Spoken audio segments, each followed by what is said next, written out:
Hi, I'm Brooke Westcott, a senior at Elk Point Jefferson. I do football and wrestling cheer. I've been cheering for 4 years now, and today I would like to teach you how the Elk Point cheerleaders do their cheer hair.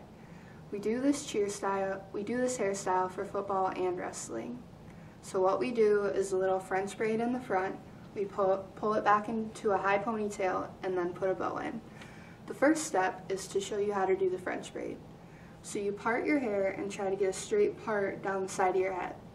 And then you take your finger and you pull it down, separating your hair, and you do it by your ear is where I do it. And then you pull this hair apart and you flip this back hair behind your back and then this other back hair behind your back. And then I normally put it into a low ponytail so that I can focus on this part of my hair.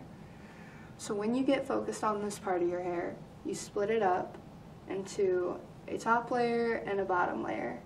Your top layer is going to be kind of small so that you can grab hair as you go. You split the top layer into 3 different parts. The front part we will call number 1, the middle part we will call number 2, and the back part we will call number 3.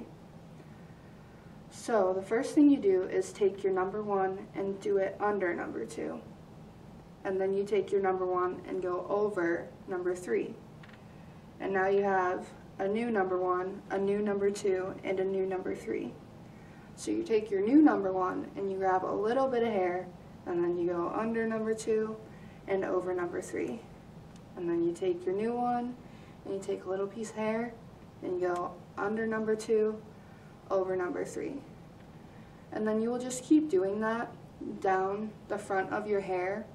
And a little tip I would do is when I'm braiding it, I pull it back so that I know I won't get a big bump right here. And that is how you do the braid. The next part is once your hair is all braided, you can either straighten or curl or crimp your hair before you put it into a ponytail. Once that is done, we take our back hair and we put it into the high ponytail, and then we take our braid in the front and we pull it back as well.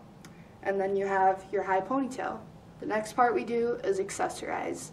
You can put a bow in there, or you could do a clip, or even sometimes we put like glitter in our hair. And I normally like to take my bow and I put it in like a regular ponytail so it's facing the back, so when you're turned around and looking at the field or when you're on the mat, they can see your bow. Other girls do it so that their bow is in the front, and that's cute too, so it all works the same. So in conclusion, today I taught you how to do the Elk Point Jefferson cheer hair. The first thing we do is do our braid, then we curl or crimp or straighten our hair, then you pull it back into a ponytail, and then you accessorize with a bow or glitter.